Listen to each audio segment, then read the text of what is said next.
that goes by Car Guy. He's a really cool dude, and he catches most of the streams live. Yeah, yeah. He's got to have his notifications on. Well, and it is that time. I got to get going. But listen, I wanted to say this to you before I hung up. I wanted to tell you that in the end, we all become stories. Yeah. So make your stories the best it can be, right? All right. I'll talk to you later. I got to talk to some other people right now. All right. Hey, thanks for calling. You too. Bye bye. Hey, good morning, everybody. Nice to see you all this morning. I hope you feel good. You're looking good. I hope you feel as good as you look. Listen, let's get this going. The shocking truth, as I see it today, for Tuesday, January 7th, 2025. And the following live stream is being presented for your viewing edification. All parties mentioned are innocent until proven guilty in a court of law. All information presented comes from public records and/or my opinions. Other disclaimers can be found within the description listed herein for this live stream. Hello, everybody. Let's get going. Hello and Happy New Year's. Yeah, and welcome to the first episode of The Shocking Truth as I See It Today for 2025. Yeah, the inaugural episode for this year, 2025. And today, I will be talking to, are you ready for this? Those of you who have been interviewed or interrogated by law enforcement, and you know who you are, you definitely want to pay attention to this one. I've got some information for you. Let's begin. Whether your name is on a list at the Sumner Sheriff's County Office, the Tennessee Bureau of Investigation, and now, or the FBI, that indeed there's a list that you might want to know about. Yeah, that others are continuing to look at. And some of us are figuring it out, right? You see, this list, and I don't have it yet. However, I believe there is a list of people, potential suspects, and yes, I'm looking at my notes, it's obvious, that have been spoken to by law enforcement. Yeah, whether as an interview or an interrogation. I believe that law enforcement has amassed a lot of clues, so many clues that all I can deal with right now are those people who have been interviewed or interrogated, right? So, do you even know the difference between an interview and an interrogation? You might want to know this. This is the fact I figured out for you. Didn't figure out, I researched for you. Let me break it down for you. A law enforcement interview is a fact-finding process. Can be done at the police station, can be done in your house, can be done at your car, can be done at the donut shop, right? No pun intended. But that's an interview. That's a law enforcement interview. It's documented. The police, they pull out their little book and they start writing notes. Documentation, folks. It really is. So an interview is a general fact-finding process, right? Hey, I see you, Foggy. I saw you jump in right there. But a loss, what I want to say, loss prevention. That's my retail background. A law enforcement interrogation is designed to obtain a confession or critical information about a crime. In this case, the possible kidnapping, child abuse, accidental harm, or demise of young Sebastian. Before I get too far into this, I handwrote a note onto my notes here. Does anybody out there following this case regarding Sebastian Wayne Drake Rogers, this young man who's missing, still missing, all this time, $250,000 reward? Most of you know all about this, but does anybody out there know he played online games and may still? Does anybody out there know what games he plays, what handles or player names he's used, and what friends he might have had? Maybe possible school friends that would know this information. Maybe he played Minecraft. What was his Minecraft player name? And here's where I'm going with this. Those gamer tag, that's right, Riggs. And here's where I'm going with this. I'm a gamer. I'm a VR gamer. I like playing games. I like puzzles. I like figuring stuff out, which is why I'm here every Tuesday talking about Sebastian, because it's going to get solved. You know why? Because there's so many of us. I want to know about the internet thing, the gamer tag and the games he played, because we might find him out there. We might find other people out there that know him and have or spoken to him in the gamer world. Okay, so there's a whole nother avenue, a whole nother stream that we haven't thought about. But now, let's talk about the difference of lists. Get back to the list I'm going to talk about to those of you who have been spoken to. This chair is kind of squeaky, isn't it? But those of you who have been spoken to by law enforcement, whether interviewed or interrogated, you're on a list now. Oh, yeah, you've been on a list with the Sumner Sheriff's Department. You've been on their list for a while. And the TBI, the Tennessee Bureau of Investigation, oh, yeah, you're on their list too. And now that the FBI is involved, you're on their list too. And they have the list from the Sumner Sheriff's Office and the Tennessee Bureau of Investigation, and they've got their own list. And those of you who have been spoken to by law enforcement, whether Sumner Sheriff or Tennessee, you get to talk to the FBI. Go figure. They're going to figure all this stuff out, all this evidence, all this information they're putting together, because in the end, everybody's story gets told. Your story is going to get told too. So what's going to happen with those of you who have been spoken to by law enforcement, and you know who you are, you're on the list. Now, let me ask you this. If you were interviewed, spoke to police, who else was interviewed? Who else spoke to the police versus being interrogated? Were every one of you interviewed? Were any of you interrogated? I'd be giving that some thought. Who was and why, right? Who might have said your name to law enforcement? Who during their interview or interrogation wanted to cover their ass, I'm sorry I said that word, by dropping your name? Think about that. Oh, I get it. You probably think that was so long ago. Well, I haven't heard back from law enforcement. If I just keep my mouth shut like everyone else, who will know? The good news for Sebastian is that it's just a matter of time before one of you decides that tossing and turning, all those sleepless nights where you dream of these things, where you just can't take it anymore. Enough is enough. Clear your conscience. Work out a deal where you stay out of prison. Maybe you go to a local jail and do your time, 2 or 3 years for whatever involvement you had. The most minor involvement can carry the maximum sentence. So speak up if you're involved in this. Don't wait. Somebody's going to talk.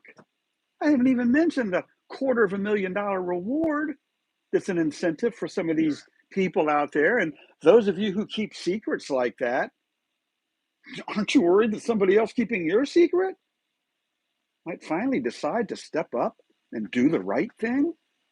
Stop doing the wrong thing. Clear your conscience. Do you find yourself looking out the window to see if there's any police cars nearby? Oh, I wonder if they're looking at us today. We better look out that window. Why is that car parked there? Man, that's got to be a terrible way to live. I mean, when is enough enough?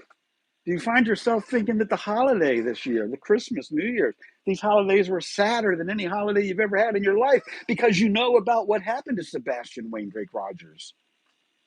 Let's make your next holiday a good one. Whether it's Easter or Valentine's Day or the 4th of July, it's just a matter of time before those guilty are doing time. Yeah, and there's plenty of people out there that can tell you about doing time. Thankfully, I'm not one of them. Do you drive your car and see red and blue lights in your rearview mirror? And do you find does your heart start to pick up because you're guilty in your own way of knowing what's going on? Do you remember what it feels like to have a police car behind you and you know you just got to pull over and let them go around you versus is that police car pulling you over now because they got the evidence they need? They're not waiting until you get to work or to where you're going. They're getting you now. And they pull you over and take you then. Are you going to wait for that before you start confessing and bearing your sins? In the madness, clear your conscience. Ask law enforcement for help. Be the first to step forward. You can't help others when you're in jail. Speak up to help those you love. They're going to need it, or should I say you're going to need it, right?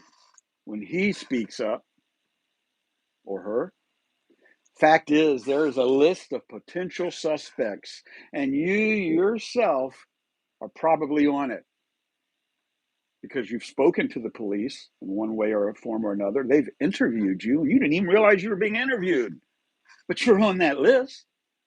Or maybe you went into the station and they interrogated you. You sat there for a half hour, 45 minutes, an hour. You told your story 2 or 3 or 4 times so that they could notate any differences or discrepancies in the stories being told. That evidence is still there. It's still documented. The FBI is taking those cases and look. They can't figure this stuff out overnight or in 1 month. We're looking at what, 9, 10 months of information? They picked the case up last month. They got a lot of research to do. Yeah, your time is limited. All of our time is, really. And for the community at large now, has anyone explored every nook and cranny of the house on Stafford? I'm talking about ceiling attic spaces, under the house crawl spaces, possibly behind a hot water heater, under a stairway, behind a cabinet.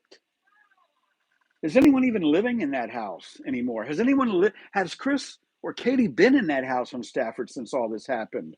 Or do they remain hiding in their camper and RVs at various campsites? And were they in Las Vegas celebrating a Las Vegas event? What was that about? Chris and Katie in Las Vegas?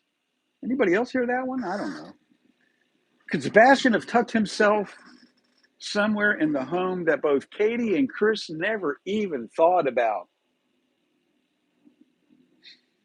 Maybe a nearby shed, you know? Was there ever any evidence of new flooring in the house? Did we look under carpets? Such simple questions. Could they have been overlooked, or perhaps do they need revisiting, like the suspects and other interested parties on the list need to be? Fact is, we, the internet community, we will not go away. No, whether you're a troll or you're a supporter or you're a finger pointer. Remember, when you point fingers, there's 3 fingers pointing back at you. So I'm trying to leave names out of this, other than Sebastian's name, other than the people that are maybe a suspect. Let's clear your name. Everybody's innocent until proven guilty in a court of law. That means if you're guilty and you know you're guilty right now, you're innocent because you haven't gone through the court of law. You can work out a deal if you just pick up your bloody phone and call law enforcement. Stop listening to other people. They're not law enforcement. Your mother, your father, your sister, your brother, your friend, your children. You can't listen to them when it's a legal case regarding a missing child or anybody missing or anybody that something's happened to. Your family's going to try to keep you out of jail. Law enforcement's going to do the right thing. And if you're the first one to speak up and talk, they're going to help you, especially with the information you can supply. Who knows? You might even be able to get that $250,000 reward. I was thinking about that. Why not tell somebody else everything they need to know to get the $250,000 so that they can help you with your legal case, with your attorneys? There are so many things that are going to happen in here. I don't know where this went, but you could get immunity. You might ask for an Alford plea where you admit to guilt, but you don't do time, right? That's a possibility.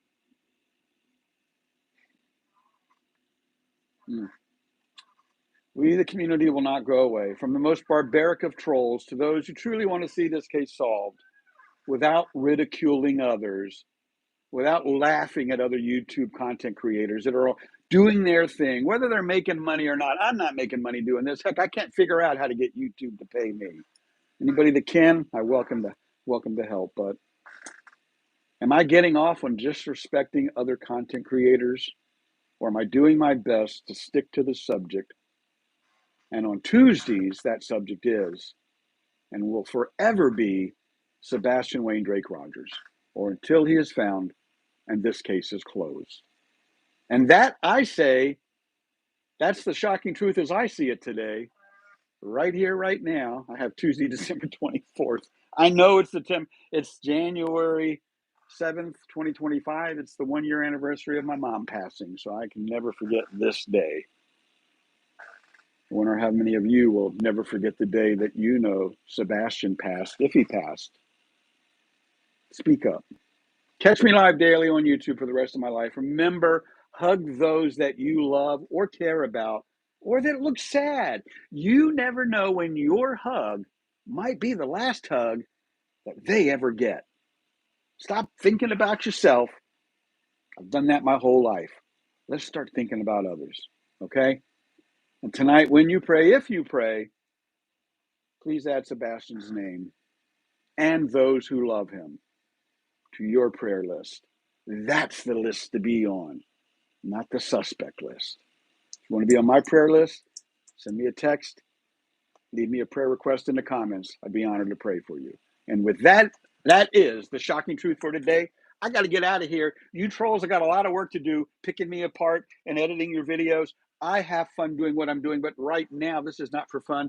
This is about Sebastian Wayne Drake Rogers, right? He's not some dumb, stupid kid. He's fired firearms. He's Dog the Bounty Hunter is looking for him. There's a $250,000 reward. With that said, look him up. Do something to contribute to the community that's looking for Sebastian Wayne Drake Rogers. Have a great day. High fiving out. I am SubaruSteve Montgomery. Later.